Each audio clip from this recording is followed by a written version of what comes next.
Jodhpur, Barmer, Jaisalmer Lok Sabha seat से जुड़ी हुई बड़ी खबर आपको जानकारी देते। शिव विधायक रविंद्र सिंह भाटी ने संकेत दिए हैं। लोकसभा चुनावों से जुड़े हुए उन्होंने संकेत दे दिए हैं। उन्होंने कहा कि कार्यकर्ताओं से मिलकर उनकी राय के अनुसार फैसला अब किया जाएगा। जोधपुर एयरपोर्ट पर युवा कार्यकर्ताओं ने भाटी का स्वागत किया। जैसे ही जोधपुर पहुंचते हैं शिव विधायक रविंद्र सिंह भाटी और अब ऐसे में भव्य स्वागत उनके समर्थक कार्यकर्ता नजर आते हैं। युवा कार्यकर्ताओं की भारी भीड़ एकत्रित हो जाती है और ऐसे में जब उनसे पूछा गया लोकसभा चुनावों को लेकर के तो उन्होंने संकेत दिए हैं लोकसभा चुनाव लड़ने के और अब ऐसे में कार्यकर्ताओं से मिलकर राय के अनुसार ही फैसला लिया जाएगा। जोधपुर एयरपोर्ट पर भव्य स्वागत होता है। अधिक जानकारी के साथ सहयोगी भूपेंद्र विश्नोई जुड़ चुके हैं। भूपेंद्र, रविंद्र सिंह भाटी जैसे ही जोधपुर पहुंचते हैं, जोधपुर एयरपोर्ट पर भारी संख्या में युवा एकत्रित हो जाते हैं, स्वागत करते हुए नजर आते हैं। लेकिन अब इसी बीच में संकेत ये मिल रहे हैं, रविंद्र सिंह भाटी लोकसभा चुनाव लड़ सकते हैं।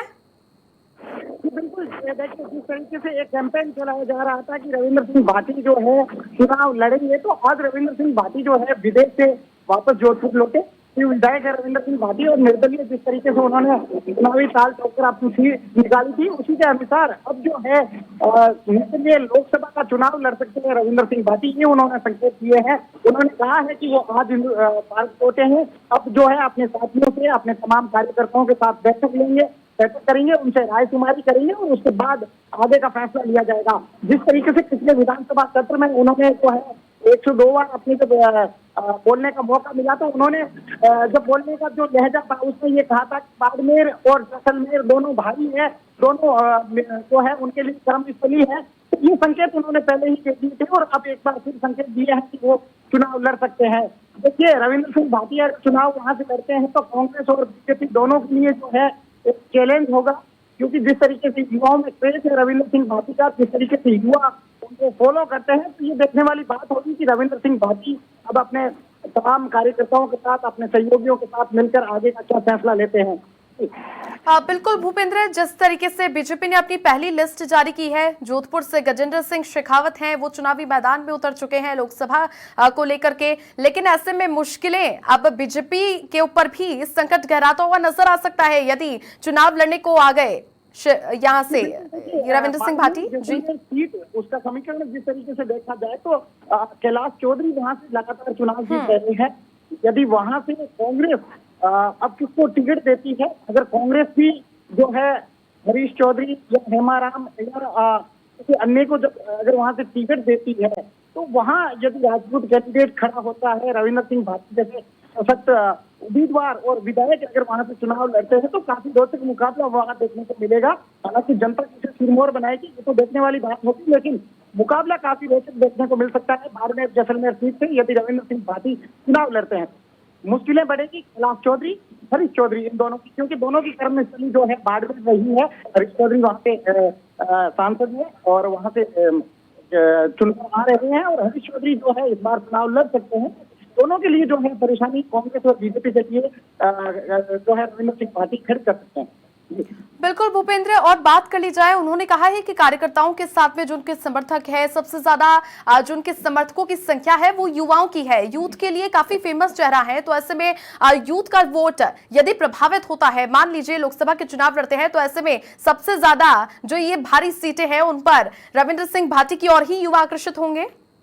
बिल्कुल, देखिए जिस तरीके से सोशल मीडिया पर रविंद्र सिंह भाटी का क्रेज है, जिस तरीके से उनके बोलने का लहजा, उनके बात करने का तरीका, जिस तरीके से वो बिल्कुल राजस्थानी और स्थानीय मारवाड़ी भाषा में बात करते हैं, तो युवाओं में काफी चर्चित चेहरा है, काफी चर्चित नाम है रविंद्र सिंह भाटी। और यदि रविंद्र सिंह भाटी को अब यदि जो है चुनाव लड़ने का उन्होंने फैसला करते हैं अपने कार्यकर्ताओं के साथ मिलकर, तो कहीं ना कहीं युवाओं का जो है मत तो प्रभावित होगा ही, साथ ही जब एक युवा अपने घर से जाते हैं तो। ठीक है भूपेंद्र, आपका बहुत शुक्रिया। जिस तरह से रविंद्र सिंह भाटी ने मीडिया से मुखातिब होते हुए संकेत दिए हैं, उसके बाद ऐसा लग रहा है कि वो पूरी तरीके से आश्वस्त है चुनाव लड़ने को लेकर के। डिप्टी एडिटर हमारे साथ जुड़ चुके हैं राहुल अवस्थी सर। जिस तरह से मीडिया से मुखातिब होते हैं रविंद्र सिंह भाटी, जिस तरीके का उनका कॉन्फिडेंस देखने को मिला, तो मानस बना लिया होगा उन्होंने लोकसभा चुनाव लड़ने को लेकर के, क्या लगता है? रविंद्र सिंह भाटी बड़ी कम उम्र में बड़े मैच्योर पॉलिटिशियंस जैसा बिहेव कर रहे हैं। छवि। रविंद्र सिंह भाटी अभी देश से बाहर थे, विलायत में थे, हाल ही में लौटने के बाद में उनका स्वागत हुआ और स्वागत होते ही उन्होंने एक टेंशन जरूर देने का काम कर दिया है, खास तौर पर बीजेपी के लिए। जहां तक बाड़मेर जैसलमेर लोकसभा सीट का ताल्लुक है, बहुत बड़ा, आप कहते हैं देश के सबसे बड़े लोकसभा क्षेत्रों में से एक लोकसभा क्षेत्र अगर कोई है तो बाड़मेर जैसलमेर लोकसभा क्षेत्र है। और इस पे अगर सबसे ज्यादा, अब मैं आपको अगर बताऊं 1996 से जो अभी तक, एक बार उससे पहले रामनिवास मिर्धा रहे, उसके बाद में सोनाराम रहे, सोनाराम जाट बिरादरी से आते हैं, हरीश चौधरी, कैलाश चौधरी, फिलहाल कैलाश चौधरी वहां से सांसद हैं और मंत्री भी हैं और वापस उनका टिकट रिपीट हुआ है। लेकिन इस बीच 2004 से 2009 के बीच का एक ऐसा वकवा था, एक ऐसा समय था जब मानवेंद्र सिंह, जसवंत सिंह जसोल के पुत्र मानवेंद्र सिंह, ये अकेले राजपूत नेता थे जो वहां से सांसद रहे थे। राजपूतों और जाट बिरादरी के बीच में कहना चाहिए एक वोटिंग टशल देखने को मिलता है इस पूरे इलाके में। जैसलमेर के अंदर हार्डकोर, जो जैसलमेर इलाके के अंदर आपको बहुत ज्यादा जाट नहीं मिलेंगे, लेकिन बाड़मेर के अंदर मिलेंगे। ये जो राजपूत पॉलिटिक्स है, इसको हवा जरूर देंगे जो इनका बयान आया है, और जिस तरह की उनको लेकर के एक आम धारणा है, लोगों के बीच में पॉपुलैरिटी है, मैं इसको यूथ से कम जोड़ता हूं, मैं उसको राजपूत समाज से ज्यादा जोड़ता हूं। और ये बीजेपी के लिए एक सेटल करने का पॉइंट बन जाएगा अगर वो चुनाव लड़ते हैं तो, कि किस तरह से इनको सेटल किया जाए, क्योंकि बीजेपी का core vote bank Rajput vote bank है जो बीजेपी के साथ में रहता है, जो बीजेपी को वोट करता है, चाहे देशकाल परिस्थिति कोई भी हो। लेकिन अगर रविंद्र भाटी वहां से चुनाव लड़ते हैं तो फिर ये बीजेपी के लिए टेंशन इस स्थिति में पैदा कर देता है कि अगर कोई कांग्रेसी नेता जाट बिरादरी से लोकसभा चुनाव कंटेस्ट करता है तो फिर बीजेपी के लिए ये सीट बहुत भारी पड़ जाएगी, बहुत मुश्किल हो जाएगी। अभी फिलहाल ये बड़ी शुरुआती कमेंट है जो कि रविंद्र भाटी की तरफ से दिया गया है।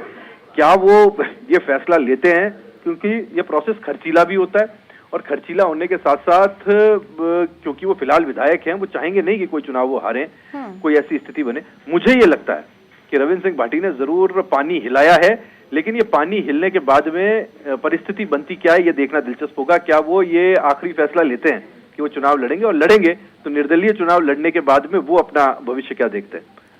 बिल्कुल राहुल सर, जिस तरह से मैं आपका ध्यान उस ओर आकर्षित करना चाहूंगी, जब मुख्यमंत्री भजनलाल शर्मा बाड़मेर के दौरे पर रहे थे, जब वो चालकनाम में नवनिर्मित जो माता जी का मंदिर है वहां पर पहुंचे थे, तब उनका स्वागत करने के लिए रविंद्र सिंह भाटी खुद गए थे, और जिस तरीके से जो मंच पर तालमेल देखने को मिला था, तो ऐसा लग रहा था कि लोकसभा चुनावों को लेकर के शायद बीजेपी की तरफ आकर्षित हो रहे हैं। रविंद्र सिंह भाटी बेशक बहुत पॉपुलर नेम है, बहुत फेमस नेम है। जोधपुर यूनिवर्सिटी के अंदर बच्चा बच्चा रविंद्र भाटी को जानता है, जिस तरह से उन्होंने चुनाव लड़ा और उस चुनाव को जीता, और उसके बाद में अब उन्होंने शिव से चुनाव कंटेस्ट किया और जीते। देखिए, शिव में भी वो बीजेपी के कहना चाहिए सिंबल पे चुनाव नहीं लड़े थे, वो निर्दलीय चुनाव लड़े और जीत करके आए। ये उस इलाके के अंदर उनको लेकर एक कहना चाहिए जो लोगों के अंदर दीवानगी है वो दर्शाता है। बीजेपी का जो कैंडिडेट था वो चुनाव हारा, रविंद्र भाटी वहां से चुनाव जीते। लेकिन लोकसभा चुनाव में परिस्थितियां बिल्कुल भिन्न होती हैं, जुदा होती हैं, क्योंकि वो बीजेपी के एक्टिव मेंबर हैं, बीजेपी से के कार्यकर्ता हैं, बीजेपी उन्होंने ज्वाइन की हुई है, वो बीजेपी से हटे नहीं है या अलग नहीं हुए हैं। तो ये बात कहना कि उनकी अंडरस्टैंडिंग मंच पर दिखाई दे रही थी, वो दिखनी तय। और मैंने जैसा शुरुआत में कहा, वो बड़े मंझे हुए पॉलिटिशियन जैसे रिएक्ट करने लगे हैं बहुत अर्ली स्टेज पे। तो ये रविंद्र सिंह भाटी के कहने चाहिए ये राजनीतिक सूझबूझ ही है कि अगर वो ऐसा कहते हैं कि मैं चुनाव लड़ूंगा, अब वो लड़ते हैं या नहीं लड़ते ये बात अलग है, लेकिन उनके पास आज फोन गनगनाने जरूर शुरू हो जाएंगे कि साहब क्या चाहते हैं, क्या आपके मन में है। और ये बड़े नेताओं के फोन भी हो सकते हैं जो उनके पास जाएं, और खासतौर पर बाड़मेर से जुड़े हुए बीजेपी के बड़े नेताओं के फोन के पास जरूर पहुंचने वाले हैं। कुल मिलाकर के उनके बयान के बाद कांग्रेस हो या फिर बीजेपी हो, उनकी रातों की नींदें उड़ने वाली है। चलिए, बहुत शुक्रिया सर आपका तमाम जानकारियां साझा करने के लिए। तो रविंद्र सिंह भाटी लोकसभा चुनाव लड़ेंगे, इस पर अभी फिलहाल प्रश्न चिन्ह बना हुआ है, लेकिन फिलहाल शिव से विधायक है रविंद्र सिंह भाटी। बाड़मेर जैसलमेर लोकसभा क्षेत्र से चुनाव लड़ने के उन्होंने हालांकि संकेत दिए हैं, लेकिन अब देखना यह होगा कि कार्यकर्ताओं के साथ में राय मशवरा करने के बाद क्या अंतिम फैसला लेते हैं।